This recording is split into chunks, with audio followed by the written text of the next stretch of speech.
Durante la semana pasada estuvimos trabajando lo que son los modelos de liderazgo y un acercamiento a los modelos de liderazgo. Esta semana hemos estado trabajando las experiencias, no solamente en el rol, sino que experiencia desde la trayectoria profesional, asociada a elementos de liderazgo. Esto tiene que ver porque el liderazgo es tanto el ejercicio del rol como también habilidades que vienen previo al ejercicio mismo del rol, o un rol formal de liderazgo. Al realizar este análisis de que el liderazgo y su ejercicio implica tanto un cargo formal como también un proceso progresivo de habilidad en desarrollo, previo incluso a un cargo formal, surge entonces el tema de otro acercamiento a la temática del liderazgo que tiene que ver con las prácticas. ¿Cuáles son las prácticas que implementan, ejecutan y desarrollan los profesionales que cumplen un rol formal de liderazgo y que tienen un perfil de liderazgo? Entonces lo que vamos a trabajar hoy día en este punto es prácticas de liderazgo. Y esto tiene tres elementos. Vamos primero a hablar sobre por qué estudiar prácticas, la relación de la práctica con el liderazgo y qué es lo que es una práctica. El primer punto que es sobre por qué estudiar prácticas tiene su base en que para muchos autores en términos epistemológicos la educación es un tema práctico. Entonces un primer punto que queremos puntualizar es que para el trabajo educativo un elemento primordial y para muchos autores central, epistemológicamente hablando, es que la educación es práctica. La pregunta es, ¿cómo se vincula esta realidad práctica con el liderazgo? Recordemos que hemos hablado de que el liderazgo es un tema amplio, tratado por muchas personas. Hay muchas propuestas de liderazgo con apellido, como dicen muchos autores, liderazgo instructivo, pedagógico, transformacional, distribuido, etcétera, que más bien son propuestas que nacen de ideologías, de teorías, más que de datos, de prácticas reales. De esta manera lo que proponen un grupo de profesionales y de autores es que debiésemos recoger datos y prácticas de la realidad para ir construyendo lo que es el ejercicio del liderazgo.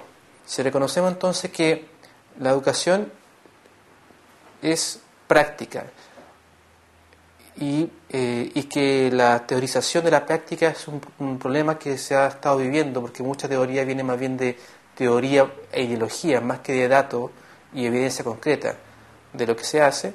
Entonces debiésemos preguntarnos qué es lo que es una práctica. Etimológicamente práctica se define como un tipo de conocimiento sobre el modo de hacer algo, de manera ajustada y contextualizada según un fin u objetivo concreto, cuyos resultados reportan provecho.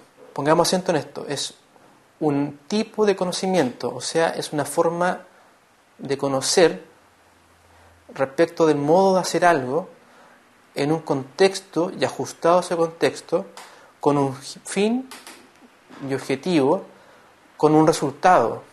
Esta definición, que es más bien etimológica, se problematiza con el acercamiento y definición que realiza la filosofía del conocimiento sobre lo que es justamente los tipos de conocimiento. Hay una diferencia entre el conocimiento teórico o teorético y conocimiento práctico. Y yo creo que podemos reconocer esta diferencia en mucho de lo que entendemos como aprendizaje. El conocimiento teorético es el saber qué, saber declarativo, saber, por ejemplo, una ecuación. Y otro, el saber práctico, es el saber cómo. Por ejemplo, saber cómo hacer la ecuación. No por saber una ecuación o una fórmula de ecuación, yo puedo saber cómo aplicar, ejercer esa ecuación. No por saber medicina, una persona va a ser un buen médico, porque hay un saber qué y un saber cómo. Y resulta que para muchos también autores, como la práctica educativa es una práctica, entonces lo que se da en la realidad, lo que real es más bien es un conocimiento del tipo práctico, o sea, un saber cómo. El saber cómo a su vez, en cuanto a su estructura, se diferencia en dos componentes.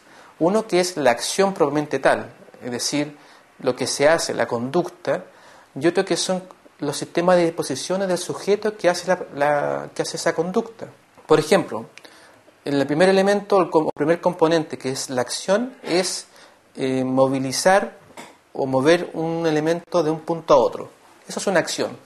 O escribir en la pizarra, eso es una acción. El segundo componente tiene que ver con el sistema de disposiciones de la persona que ejerce esa acción o esa conducta. Por ejemplo,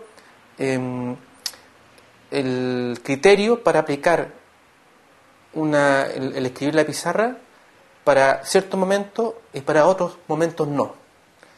La disposición actitudinal para hacer la acción de escribir la pizarra o no hacerla. La voluntad de hacer, el estado afectivo, el análisis que hace del contexto de la persona. Por eso es que desde esta lectura hay personas que pueden saber la acción que tienen que hacer, pero no necesariamente la hacen debido a este componente de disposición o de modelos prácticos, personales, subjetivos. Entonces, haciendo un resumen, la educación epistemológicamente para ciertos autores es un tema práctico.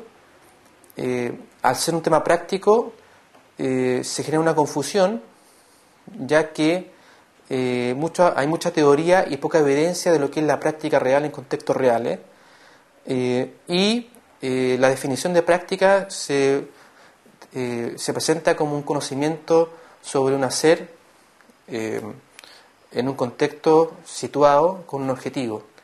A su vez, los componentes estructurales de este hacer es tanto la acción concreta como el sistema de disposiciones o el modelo personal que la persona tiene respecto a esta acción. Finalmente, la relación de todo lo que estamos hablando con nuestro programa de formación tiene que ver en cómo nosotros desarrollamos este saber cómo junto con un saber qué. Esto debido a que no solamente tenemos que saber las cosas que tenemos que hacer, sino también por qué tenemos que hacerlas y una fundamentación más teórica, racional, por decirlo de una manera. Reconociendo que la práctica en los contextos reales muchas veces es práctica situada sobre el cómo hacer, hay autores como por ejemplo Eliot, John Eliot y otros autores de países por ejemplo como Inglaterra, que dicen que justamente la transformación de una práctica se debe o se genera en la análisis, en la identificación, análisis, reflexión y propuesta de modificación del saber cómo junto con un saber qué. Vale decir, el profesor que hace cosas en un contexto, al identificar, registrar, analizar, proponer y evaluar lo que está haciendo, puede transformar su práctica en un nuevo saber cómo. Esto que para algunos autores es fundamental para el cambio, el mismo Eliot señala que es también una amenaza, ya que la tradición respecto a los cambios en la educación tienen como tres elementos. Uno que son realizados más bien por expertos que son externos a una realidad específica.